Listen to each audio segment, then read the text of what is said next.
Hi guys, George at Optics, just showing some footage from the new Alpex 4K Lite. This is from a couple trips I've taken out with it in the field in real world conditions. Starting off, I'm not actually shooting here, just got some bunnies. I think they were about 70 odd yards away, showing ballistic calculator working. This is about 9 o'clock on a summer's evening, well, spring evening. And you can see just super clear. You've got the magpie in there, nice high contrast colours on him. I do go to take the shot, but he flies off before I can squeeze the trigger off on him. They're a bit too smart for me. But I have to admit I'm really impressed with this scope. It's one of the first digital scopes that I've used where I'm not conscious that it's a digital scope. And as you can see here, I'm on 11 times zoom, and these bunnies are clear, they're crisp, easily identifiable. The pixelation isn't anything untoward. Even there, 16.5, you could still realistically take a shot on that magnification there. It's just great. Ergonomically, this scope is also functioning really well. The buttons on top of the turret, they're clearly defined.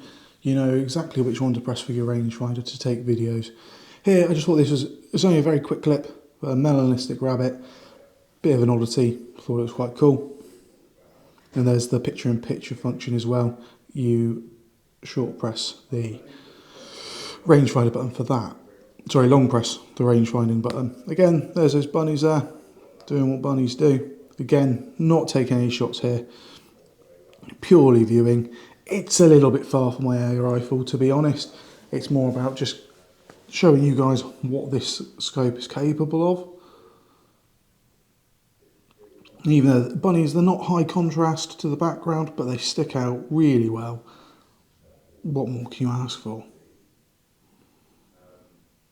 Here, it's a little bit darker now, it's the same area, it's just that little bit darker, a little bit further on in the evening. But you can see, against a low contrast background, magpie sticks out like a sore thumb. It's easy to identify stuff. The colour contrast on this Alpex Lite is amazing. It would pair so well with something like a 17 HMR 22 Magnum, something like that. Be an absolutely wicked combo. But equally, just as at home on my air rifle.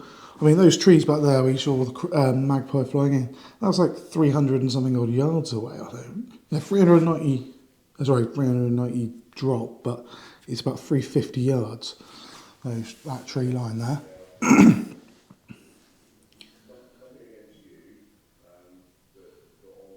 370, there you go, the rangefinder just pinged on it.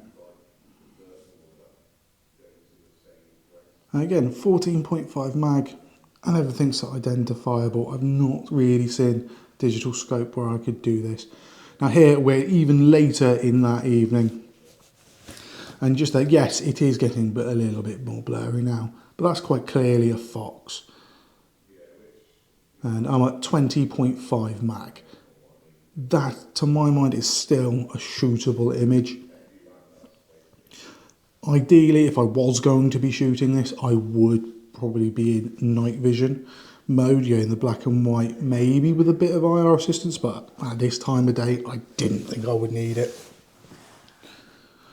A note on the battery life as well. You see there, I'm down to 2 bars. I had this going for about, in total, 6 hours. That's with recording. That's with pinging the laser rangefinder constantly. And that's without putting the secondary battery in. I do, a bit later that in this session, put a battery in. As well, the field of view, I don't know what the official figures on the field of view are, but I didn't feel choked up. Now see, here, we're at night, and the IR I'm using is a Laserlouche 5000. We're in close ratting. This is what this scope is designed for. but you can see that image is crystal clear. And again, I'm on 6 meg.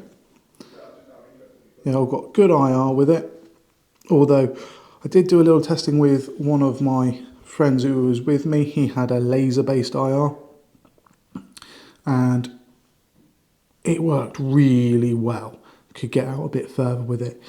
Quick note, I think they must have done some form of update to the smart IR function, because whilst I don't believe I've got it turned on here, the laser-based I did, and it was a really good combo. If you are looking to push out in distance with it, it worked really well.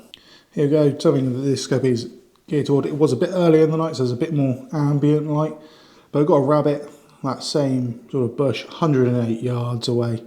No IR, and plenty shootable if you have the caliber to get out there, but I think this scope is performing really well.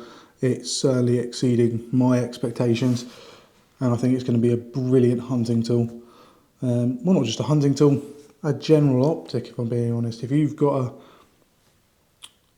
a £700 budget or £500 budget for the non-LRF, I would consider this over some glass optics, if I'm being completely honest. Obviously, depending on what your needs are.